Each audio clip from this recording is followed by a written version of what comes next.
After studying this module, you shall be able to learn about the biometry, poroscopy and edgeoscopy. You will also learn about fingerprint pattern at various levels. Forensic science largely concerns the analysis of crime, its existence, the perpetrator and the modus operandi. The science of biometrics has been developing approach that can be used to automatically identify individuals by personal characteristics. Biometrics, poroscopy and edgeoscopy is usually concerned with the recognition of the person based on their physical or behavioral attributes. So far, biometric methods have chiefly used to assure identity. The biometric studies are concerned with the finding of a set of features which provides the least deviation between the different samples of one individual and most separatably between the samples of one person and the rest of population. These features will provide the best chance for individualization. In fingerprint recognition, the most popular and widely used feature are the minutia-based features. Such level of consciousness through has not been reached for most of the biometric traits, and the best set of features is subjected to constant examination. Now, let us see the study of fingerprint patterns in various levels. One of the most important purposes of collection of physical evidence is to establish the identity of the suspect. The identification is possible through a variety of evidences. Fingerprints are considered to be one of the best means for personal identification. Any person can make an attempt to change his or her voice or handwriting, but it is impossible to change fingerprints because they are unique. Even the fingerprints of two fingers of the same persons will never match and are permanent in nature. The palmar area of the hand and the plantar area of the feet comprising distal flanges and has the ridged skin and are known as papillary or friction ridge skin. These ridges, once formed in the fetal life, they grow in the size and rest will remain unchanged throughout the life and even after the death or till the body is decomposed.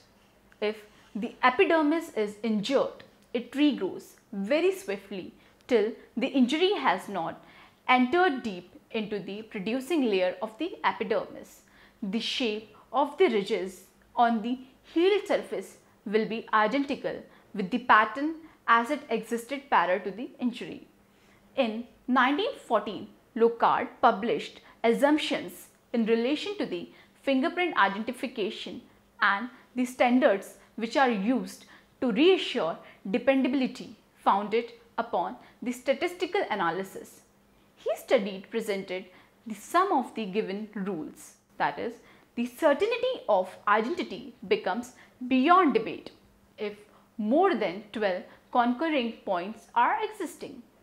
If 8 to 12 concurring points are present, then the case is marginal and inevitability of individuality will depend on the clarity of fingerprint, the rarity of its form, the core and delta in the available part of the print is present, the presence of pores, which is also called to be poroscopy, the papillary ridges and the valleys, the direction of lines and the angular value of the junctions, that is Edgeoscopy or Edgeoscopy. If lesser number of characteristics are found, then the fingerprint will not provide identification but only an assumption to the number of points available and their clarity. These observations are generalized by Stenenwender in 1958 regarding the value of the 12-point threshold. But in several cases, the fingerprint impression are incomplete, smushed and disconnected or defective due to various reasons, that is, the essential number of rich characteristics are not available. It is a great handicap for expert to give opinion on identity in such cases. In such situations, there is a need to include the third level details, that is, the number, shape and relative position of sweat ports and shape of edges of the ridges. Locard in 1912 considered the ports, that is poroscopy, which is found on the finger ridges, and they are in use in the individualization process. He also understood the importance of the form of edges of the ridges, which are also permanent features like in any ridge characteristic, and is called edgeoscopy. Edgeoscopy, which can be used as a method of personal identification, is the study of characteristic of the edges on the ridges, while poroscopy is the comparison of the sweat pores. The edges features on the side or both sides of ridges with the insufficient Galton details, that is second level details, or ports in their correlative locations are sufficient to prove the identity, which was also said by Chatterjee in 1962.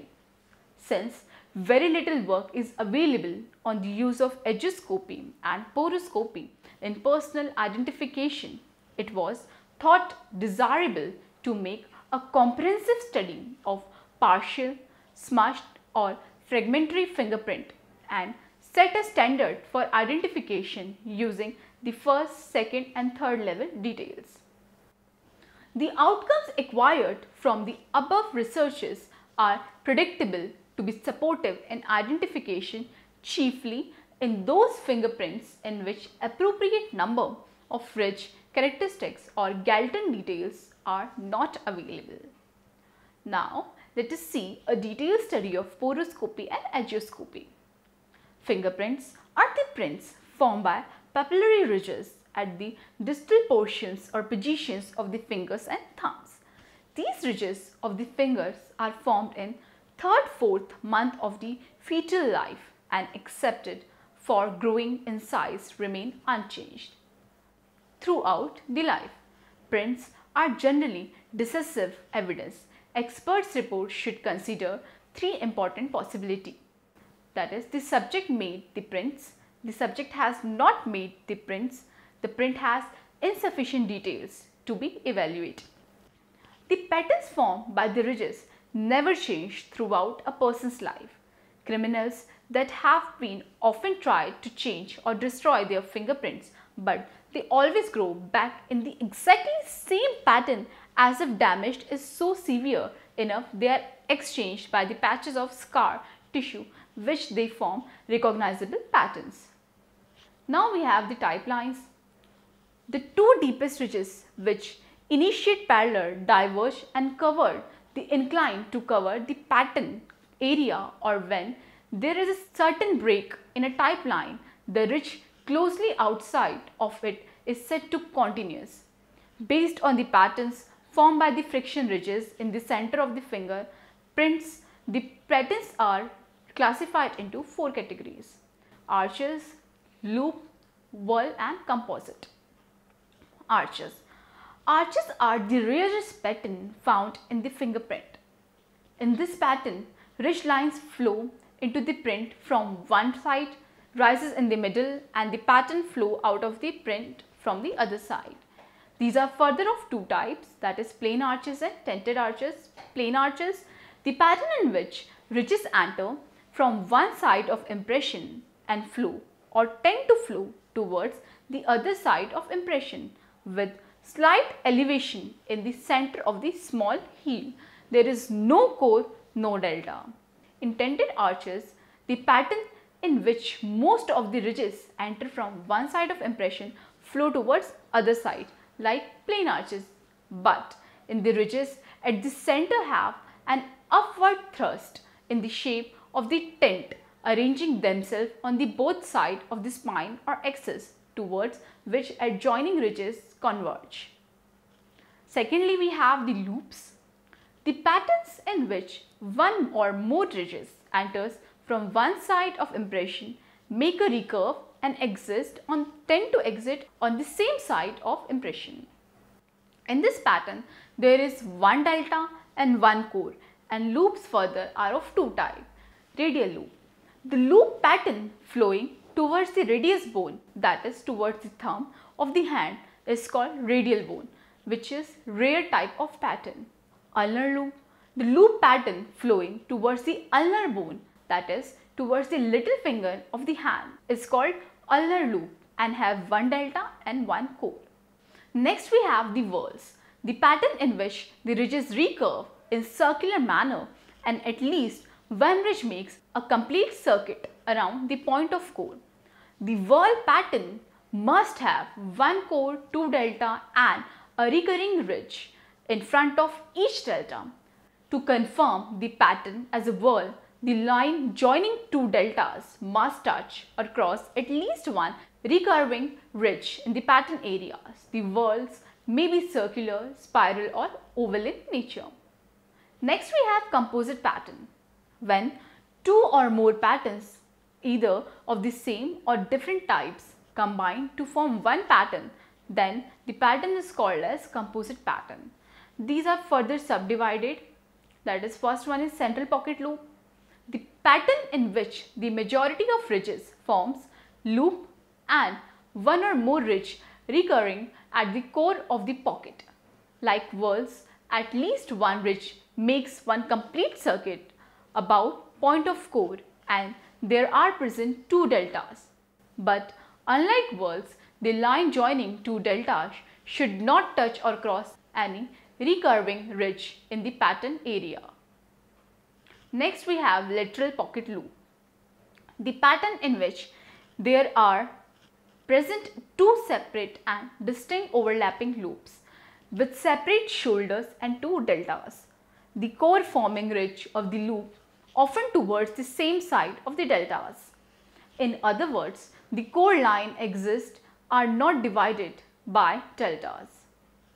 Next we have the twin loop, the pattern in which there are present two separate and distinct overlapping loops with separate shoulders and two deltas. The core forming ridges, core lines of the loop often towards either sides of the deltas. In other words, the core lines exist are divided by deltas.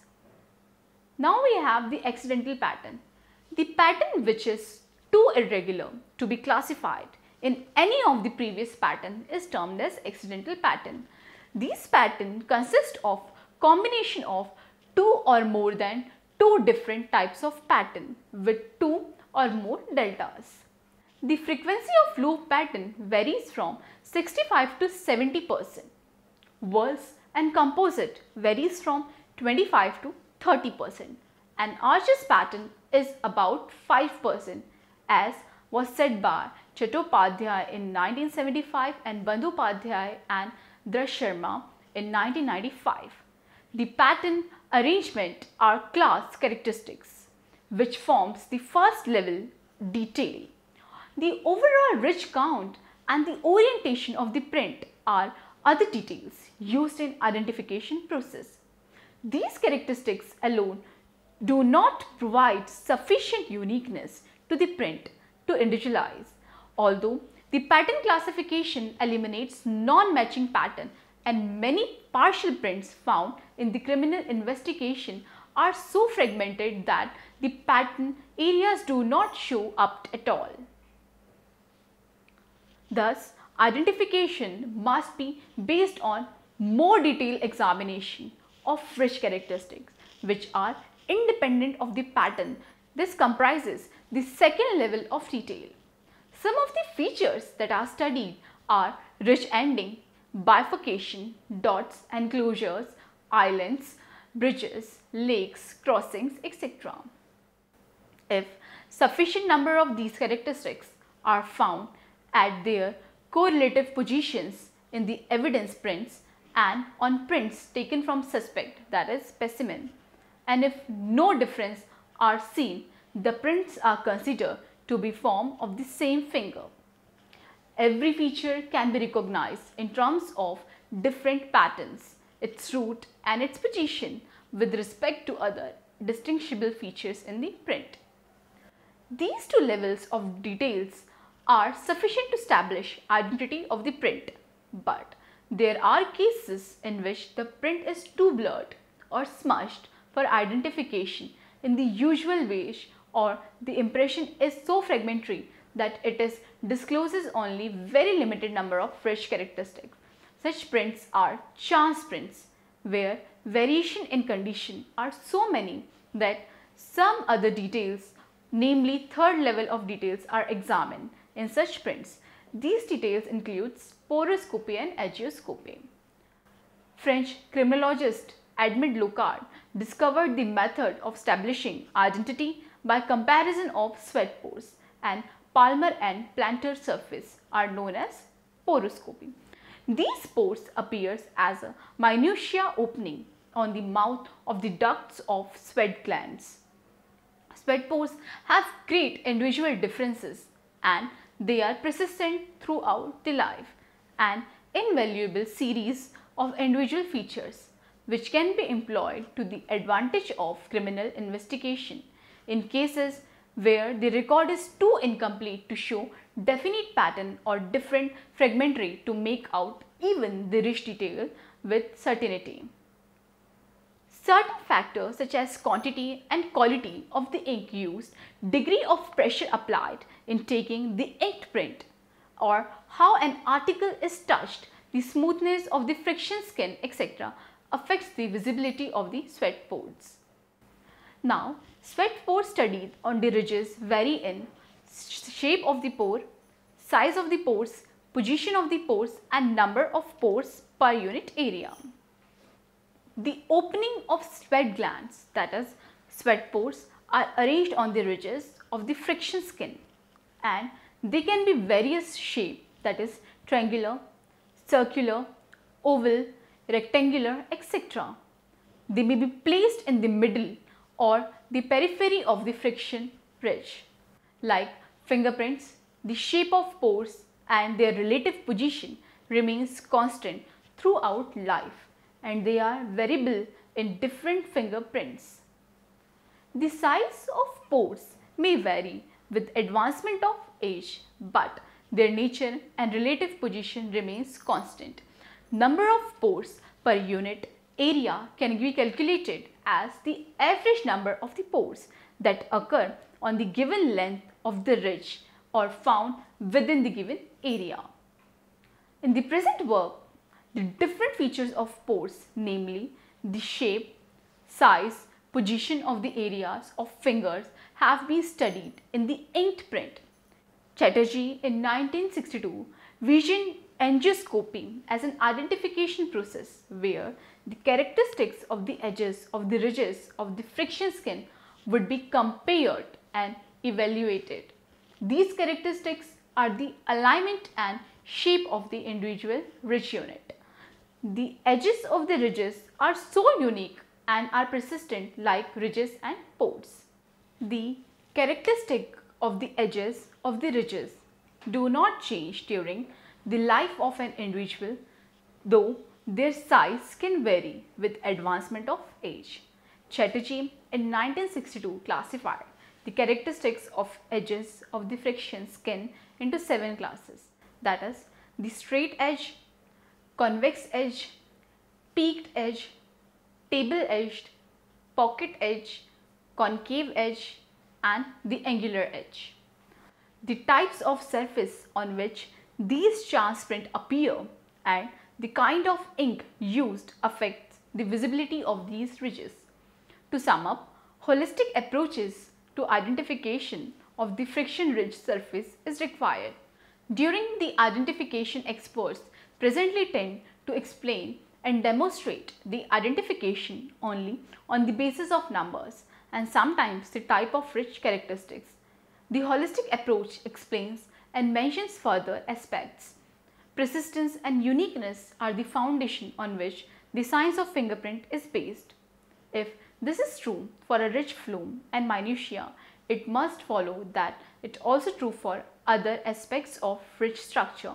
The manner in which this information is used to identification process is further explained. That is the first level, in which overall pattern arrangement. This does not have sufficient uniqueness to individualize. The pattern formation is probably the first aspect that an expert is using in the identification of fingerprints, but is very rarely mentioned in explaining the identification. For example, if an expert compares a loop pattern mark with a whirl pattern, and if two items being compared are the same pattern, then this is considered as the first step in the identification process. Next is second level, specific flow of ridges, specific path of accidental features such as scars, subsidiary ridges and flexon creases, etc. The location of ridge characteristics. Identification are comparatively processed on the basis of number of sequence of ridge characteristics.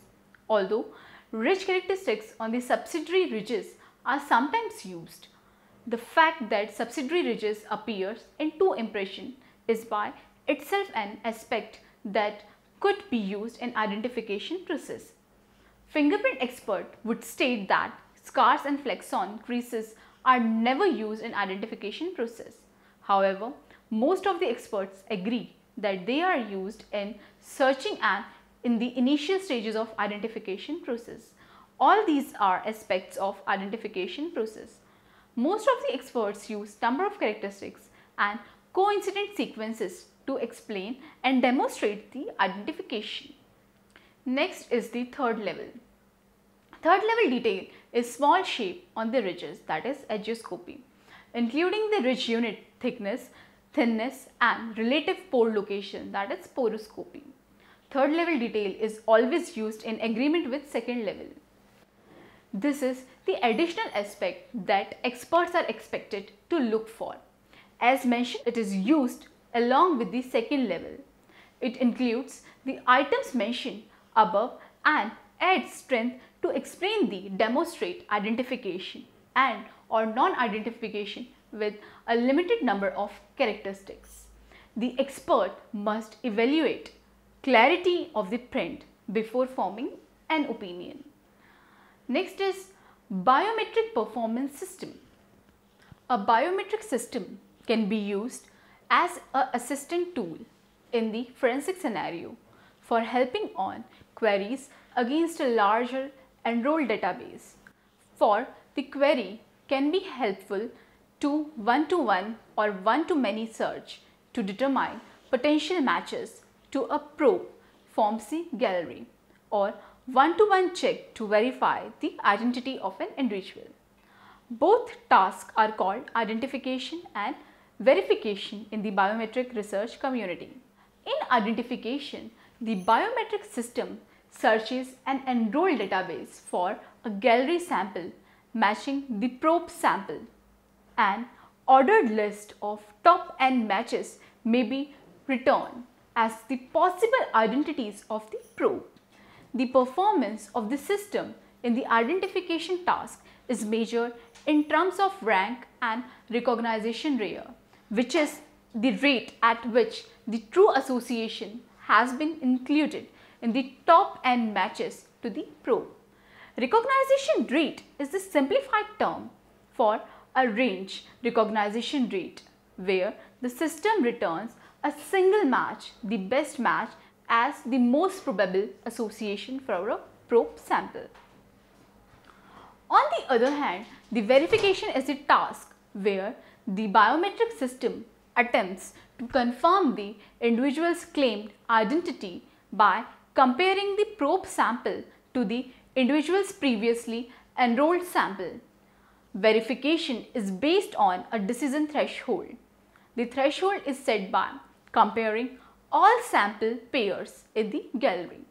The threshold is chosen to separate the genuine scores distribution from the imposter scores distribution and give the best performance based on the given matrices. First one is false acceptance rate, that is FAR. It is the rate at which the comparison between two different individual samples is erroneously accepted by the system as the true match.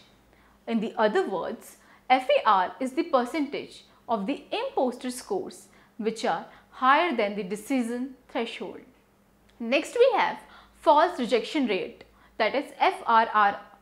It is the percentage of times when an individual is not matched to his or her own existing template.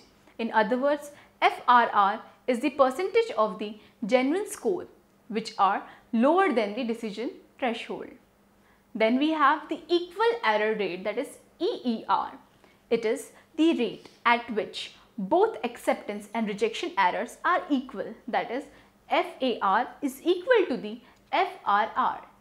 Generally, the lower the EER value, the higher the accuracy of the biometric system. Automated biometric techniques can be used to analyze and interpret the biometric traces in the forensic scenario, such as in the investigation of a criminal offense and the demonstration of the existence of an offense. These tasks are usually interrelated with each other. Biometric techniques are used to help in the three main ways. First is decision. In identity verification and identification, a decision need to be made. Such application includes criminal ID management, suspect or victim identification, etc. Next is selection. In forensic intelligence and investigation, biometric techniques are used to link cases from biometric traces and generate short list of candidates. And the last is description. In forensic evaluation, biometrics are used to describe the evidential value of the biometric evidences. Now, let us summarize what we have learned in this module. Biometric poroscopy, edgeoscopy, is usually concerned with the recognition of a person based on their physical and behavioral attributes. If the epidermis is injured, it regrows very swiftly till the injury has not entered deep into the producing layer of epidermis. The shape of the ridge on the heel surface will be identical with the pattern as it exists prior to the injury. Locard considered pores, that is the poroscopy, which is found on the finger ridges, and they are used in individualization process. He also understood the importance of the form of edges of the ridges, which are also permanent feature like any other ridge characteristics and are also called as edgeoscopy. The size of pores may vary with advancement of age, but their nature and relative position remains constant. Number of pores per unit area can be calculated as the average number of pores that occur on a given length of the ridge or found within the given area. The verification is the task where the biometric system attempts to confirm the individual's claimed identity by comparing the probe sample to the individual previously enrolled sample.